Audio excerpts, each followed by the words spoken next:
ꯂꯩꯃꯅ ꯁꯤꯗꯒꯤꯗꯤ ꯑꯦꯛꯖꯥꯝꯁꯨ ꯅꯛꯁꯤꯜꯂꯛꯑꯕꯅꯤꯅꯅꯦ ꯇꯧꯗꯕ ꯌꯥꯗꯕꯗꯨꯗꯪ ꯇꯧꯔꯒ ꯂꯣꯏꯔꯦ ꯇ꯭ꯌꯨꯁꯟ ꯌꯥꯝ ꯆꯠꯄꯅ ꯑꯣꯏꯕ ꯌꯥꯕ ꯅꯠꯇꯦ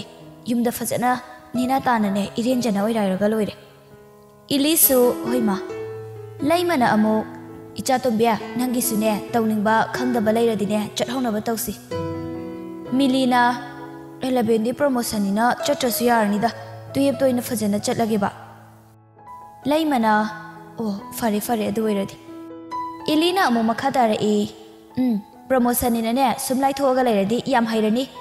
11 खंगदना 12 तो फजना हैरनीबा हौजिकतगी मरुइबसिंगदो पाहोगी दे हाइददना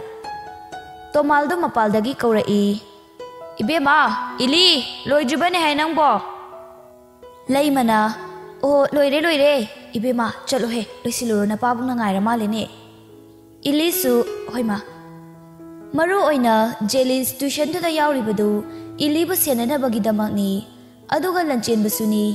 इली संगबा तानबा लेपते जेलिस ट्यूशन की गेट मयादुदा इली चंगलकपा ngairami अदुगा तंजादुदा लंचेनबसु मनुंगदगी थोगलई जेलिस साउनिंगलबसु मसा मथंता फाताजरगा लेपतुना लई अमदुसु ngaiduna लेरami इली चंगलकपदुदा जेलिसना कौबा नंग्रिंगाइदा लंचेनबना हाना कौरई इली इली याम ngakna अनीदुना लेरंबदुदा ए कई लेरगे लंचेनबा हयेंसे नंग स्कूल लाकद्रो इलीना लाकनी ये कई लेरगे लंचेनबना अमु ओ अदुदी याम तान जानरेने आइगे फ्रेंड अतोपा सेक्शन दा ताबसिंगदुनाने नंगा सखंगनगे ना हाइबा अदो नंग यागदबा नत्रो इली अदुमाइना डायरेक्ट हाइजिलपदुदा हानगा मिंगमजदबगा लली लली तौरगा लई इलीगी मवोंगदुदा जेलिस करिसो हाइरमदना याम साउना चंगलई अदुगा मागी बेगतुदा लाइरिक नोटबुक ना चिंगबसिंगदु लोइना हापसिनख्री जेनु ए कइदौरगे जेलिस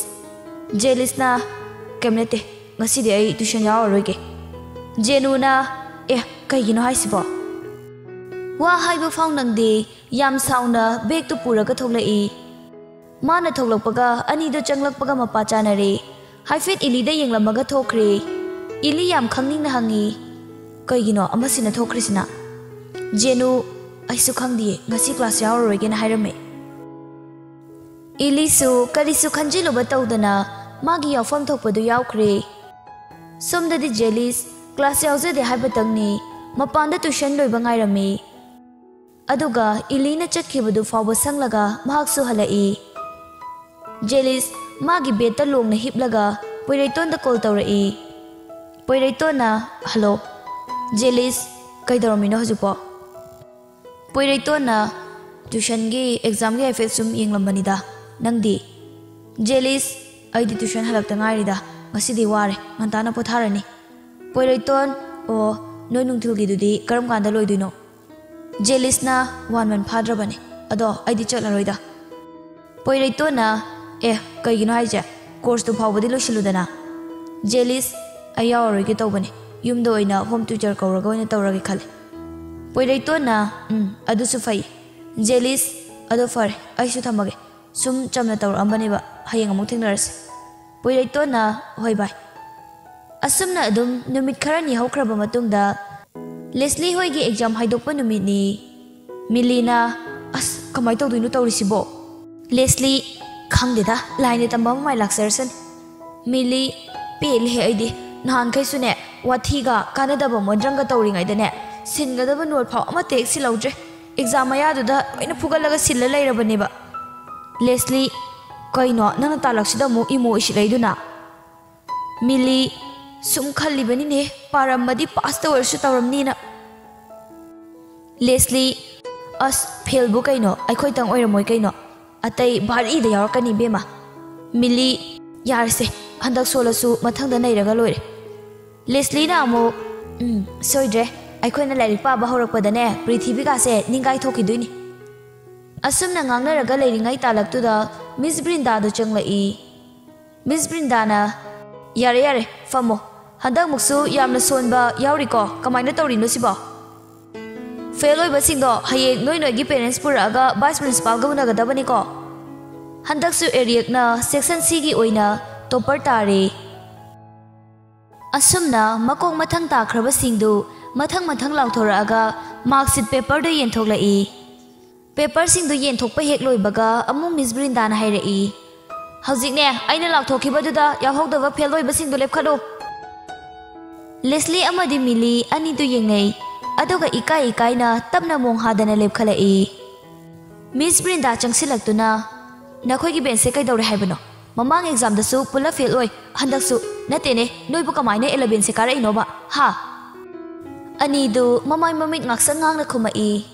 मिस मथंग द कन होनजरगे मिस ब्रिंदाना ममांग दसु मथंग मथंग हाइखिदाइ हा कमाइ तौरगे बदुना नोइ नोइना फंगिबा मार्कतुदा करिमते इकाइबु फाउद्रब्रा हाइबनिदा नोइबो अनिदो अमुकसु मिस मथंग ददि आइखोइ ओहनजररोइगे अतै सेक्शन दुदा फमलिबा सिंगदु अनिदुदा लोइनमक येंगलक्लमी मिस ब्रिंदाना नोइ अनि माबा चप हेंग मानरदनको हयेंमक पेरेंट्स पुरगा लाखदबने बेक्सी अमदी महाकी पार्टी सिंगदुगा लोइनना स्कूल की गेट मयादुदा लेस्ली थोलक पंगाइरमी लेस्ली अमदी मिली पुन्ना थोकमिनरई नुपा अमना तो आदा लाइबा नुपीसिने अइना हाइबदो बेक्सी प्रप्रप चंगसिलदुना लंबीदुदा थटली याम उसित्तना करीमनबा मोंग थाइरई होय करबनो लेस्ली हाइसे लेस्ली सु हाइफेट सकागलकना खुमलाई आइने कैदोगे हाइनो बेक्सी इस हाउते सिमसु लेस्ली करी चागेना खाइनो नसक्तु उबदा अखोइ लेंगादी मानदेने सेटलिबा अखोइगी स्कूल यूनिफॉर्म दुगा उल्लिबे टीचदुगादी याम लेमजाद्रे हाइजरिबा बेक्सी अमदी अतै सिंगदुगा करीमना नोअगा हाइरई इस पी खुपिकतुगा नसक्तुगा उसित्रिबा काइदुनिने हा नसक्तुबु करम नुपाना पामिदौरिगेने पोइरैतोना कोइबिदिदुसुने ngahaki nungainaba dil lenbagi oramnine khangabra मिली बाय मानरुनु लाओसे लेस्ली गिदी मीना सुमाइना करीम कथाइनरपसिमुक ई काबा अनि सुद्रे लेस्ली याम साउना नखोइगुम चखत्तबा मीगने आइगोन सिनागदबा नते हंदो चटके हंदंग मुक्ति बेक्सी याम साउना लेस्ली गी मसमदो लाक्तना पाइरगा मया ममांगदुदा इंथुई अदुगा चखत्तबा काइना ओय नंग आइसे करीने हाइनोगे हा नोइ नतैना नाउ मंगाइने लिंगिसे करी नोइगी पोइरैतोन हाइब्रा कैनो याम लेमजबा साबा मा लैदाइने अदुना आइगी नुपी फाउ मुंदुना चटख्रेदना अदु ओइबा तारगदी महाकी ख्वाइदगी खोइदाजना थमजरिबी नुपीसे आइखोइना मु मुनबसे मसाना ताबनिने हा असी हाइरम लगा बेक्सी अमदी महाकी पार्टी याम उसितना करीमना चटख्रे मिलीदु याम पखतना भाई सोप्रो लेस्ली मपी इराचेना केमतौदी मिलीना लाओ बस तक खलसेबा अतै मिसिंसु लोइनि गेंगदुना लेरे असुमना नोंगाले पोइरैतोन स्कूल दो हेग योरपगा बेक्सी बु थिरई अदुगा करिसु वांगांगदना संगसिलगा किन्ना ममाइदुदा थिंजिल्ले मई हौना सावरबा पोइरैतोन पाइखिबदुगा सिंथोकपगा ngamba जानते बेक्सी बु हंजिन हंजिना खुतुमदुना थिंजिल्ले कैंपस तुमा सिनबा थुंगना वावा लाउनरई जेलिस एरियक अमदी महाकी मरुप सिंधु पाउदु हेक ताबगा मखोइदु सिंथोरई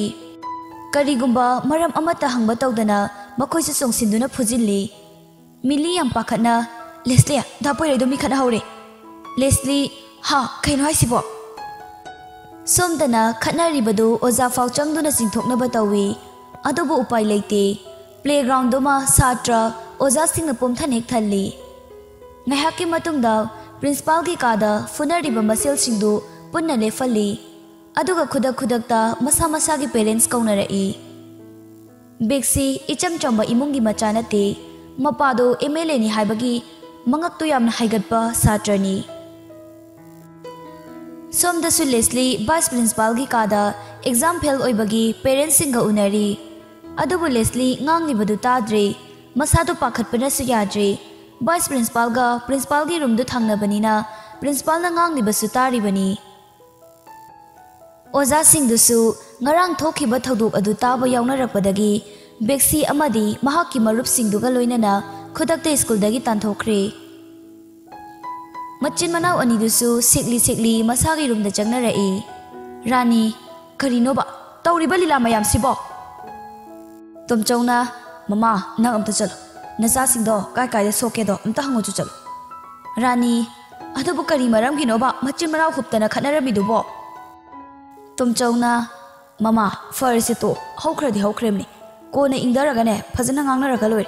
चलो हाना मुक्ता असोपन यावब्रा नमते यिंगलु चलो रानी सु होय रानी मचानुपा अतोमगी मनाक्ता हाना चंगई ननाव काय काय सोकपा यावगी नंगबो एरियकना सोकपबदी सोकपनते अदो खोंग वाइसे लेंगबगा मता यादि ममा रानी ना से मुबसे खरा तैसिन से नाबा हेंदे हेंजिलागनने अमु येंथोकनबा एरियक तो अयो अयो अस सीरे अस हेरो सानिंगलुब्राबो अयो मा रानी ना करिगिदमक्तनोबा नोइनमी खनरे हाइसे हा कई मरमगिनोबा एरियक ना अस आइदि मरमगा खंगदेको अखोय तामोगा खनरगा लेरमबदने आइसु एकता चुंगसिलुबने अयो रानी ना फरसे फजना पोथानबा तौरो लेंगुरनु न सादो यामना एरियकसु होय ममा रानी अमो मचानुपा अहनगी रूमदा चंगलई सना नंगदि सोकपा यावब्रा पोइरेतोना कमता यावदेदा ममा रानी यong है मतुंगददिने अदुमना मी खनबदो तौगनो इमाना यादेको मखोइना फनाम लालकलबसु अखोइनाने मानबिद्रगा लोइ पोइरेतोन ओइमा आई मतुंगदा तौजरोइगे रानीसु फरे ngahak पोथानबा तौजरो असी हाइरमलगा रानीसु कुमदख्रे पोइरेतोन चेंखत्क्रिबा असावबदु हौजिक फावबा फाथबा ngamlamde पोइरेतोन महाकी फोनदो ओफांगलगा लेस्ली दा कॉल तौरई लेस्ली तपना हेलो दा पोइरेतोन नंग काय काय दा सोकपा यावगे लेस्ली ना आइबुदि सोकतिए अदो दा पोइरेदि सोकप्रो पोइरेतोन ना आइगिदि अराइबने मी उसितबा मथंगा थेंगनखिजनोबा मखुतला मखोंगला मा थुदे कदबने लेस्ली अस दा पोइरे यारेबा अदुमाइना मीगा खतना चैनगनोबा पोइरेतोना थोय आइंगोंदा मीना लांचरकपदि आई खांगबा ngame थैदोकपा ngame अदुबु नंगोंदा कायरकपा मिसिंगदि आई खांगबा ngamde लेस्ली ngasi ओइख्रे मतुंगददिने आइगिदमा खल्लगा नंग अदुमाइना तौबिनुको पोइरेतोंदो नोफे तौरगा होय तौररोये अदो आई लाक्लिबा मंडे सिदने आई स्कूल की बोर्डिंग ते चंगलनी लेस्ली ना ए अदुदि अमु इबानी मतम खरा पाव फाउनररोइको पोइरेतोना अमु 12 एग्जाम से लोजु फावबदी वारसुवानने आइबु ngairamo लेस्ली याम तबना होय आई दा पोइरेबु ngaigनिये असमना नुमित खरानि हौख्रबा मतुंगदा लेस्ली होयगी फाइनल एग्जाम से लोइख्री पोइरेतोनसु एग्जाम नक्सिलकपगा महाकी स्टडी दा हेना इफोर्ट थादरमी असमना 12 एग्जाम से हौख्री अदुगा लेस्ली होयगिसु सेशन हौख्री नुमितु 12 एग्जाम अरोइबा नुमितनी जेनु याम साउना जेलिस की मनाक्ता लाई कइनोबा इबानी ना तौदोइसिबो जेलिस अस कइनो हे लाकपगा लाकथरसिबो एग्जाम कमाय तौरमगे नंगदे जेनु एग्जाम गा लाइरि आइने लाइसे याम अरुबा मगिने याम थुना लोइसिलो जेलिसना कइनो मसे अंगांसिबो कइनो मरमदि सुंगाय हाइदन लेसोपंग लांगिदुबो जेनुना ओ illegal चेंबगदो ngasi unani hayobane adugine ibani sune lumu saiba adugi nang hobalaiba ngasi numise ek nan thoaba loire ibani phangbagi wa laitri bungo jelis hera adu hekta yabrane hongna deda leiramo ai kuiroi phalosilakeba lanchen ba amadi ili punna fast food amada faminari lanchen bana exam di kamai toromge ili adum nungairami nangdi aise adum nungairami ado ngasi ainu unasena haibada yabirakpasigidamak thagachari adugi wanati aina sune nanga mukta unaraga wari saba pambani exam gi ga marang tawbuda farak amai ta taraga leiraba o aisu nangonda hagi khanba wayam lei somnana jelis amadi jenu lona aniduna unaribadu yengi jelisna kaino anisina sukuina wari sanarisibo jenuna as khoidause yam sawgale haibaidi jelis khangnidana ngasi soiroiba asi hairaga tumina changsinduna lanchen bagi gari du machin atumba mana thindatli Ngayhak leiraba matungda anidasu thoraktuna yum hannaba thaudorai.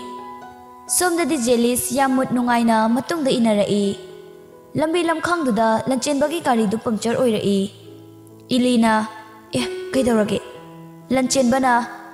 as sidi gari puncture oire. Ilina is kamai tawba side swaidadi workshop kumba sama tawde kamai tawba pungsu thingjilai. Tanjaduda Jelis gari do thaujilaga khami aduga kari sukhangdaba saraga kaidauriba noini di swaisida. Ilina gari yakhidre ado noibani kai chalubano. Jelisna koiba sumla amani nangdi. Ilina amu ibani su koira amani. Zenuna ado noini di kamaina halaktare. Lanchenbana aswaido workshop library yenglage. Jelisna amuksu pungsu thingjilai noibu yadoribra tawridubo. Ilina kamai tawdino khangdre yumdadi ai ngainaramani haiba. Jelis adu oirganane ai nang hana drop tawramage aduga makoi amuk lawba laage aduna faroidro. Lanchenbana hoi bai adumaina tawrasi. Jelisna Jenu nangdi kari hariba. Jenuna aibadi yaye aine lanchenbaga tawraga workshop leibrana yenglamage. Jelisu oi fare adudi. Jelis ilibu puduna chakre. Somdana Jenu amadi lanchenba gari do tapna illaga punna langminarai. Nungdang wairam su oisilakpana kharasu mamli tawre. Talaktuda nonglai nungsit kanna tawrakpadagi anidusu mafam amada khamaga ngaihak pantharaga ngairammi. Ilina as kaino nongsibo suknai heb leptrisibo. Ngaihak ngaiba yaba ngairaba matungda Jelis lao khara patharingai sida chalhorasi. Ilisu hoi. Anidusu thaudorai lambida lakna nongsu kanna chutharaami.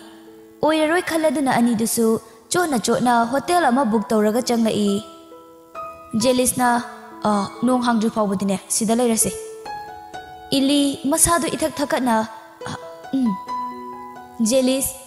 nang sida ngahak leiramuko ai ibani gi dress hongdoknaba lawrake. Ilisu hoi. Ngahak leiraga Jelisu changlai. Aduga anidusu fi akangbadu fajana hongdoktuna tumina famduna lei. Jelis lalat tawraga hanglai. Ngasai lanchenbaga unarido kai hainaraino. Ili kemta nateda icham chamna sumuna bane. Jelisna mari nonda propose tawi haisi sumbra. Ili Jelis tu nungaitana adudi nang mangonda yare haikraba. Ili tu tapna Jelis ta yenglai. Ai hausi adugumbagi wakal khanba yadri. Ainane adugumbagi relationship thambado khandre. Aduna mangondasu ngasidi fajana sengdokhrabani. Jelis wahaiduda hyphen of it tawjai. Tanjaduda nonglai nungsit tawbana maram oiraga maidu sumutkre. Ili khangpre khangna hogolai. As kaino maisi sumutkre kamai tawne. As masigi numisidi ba.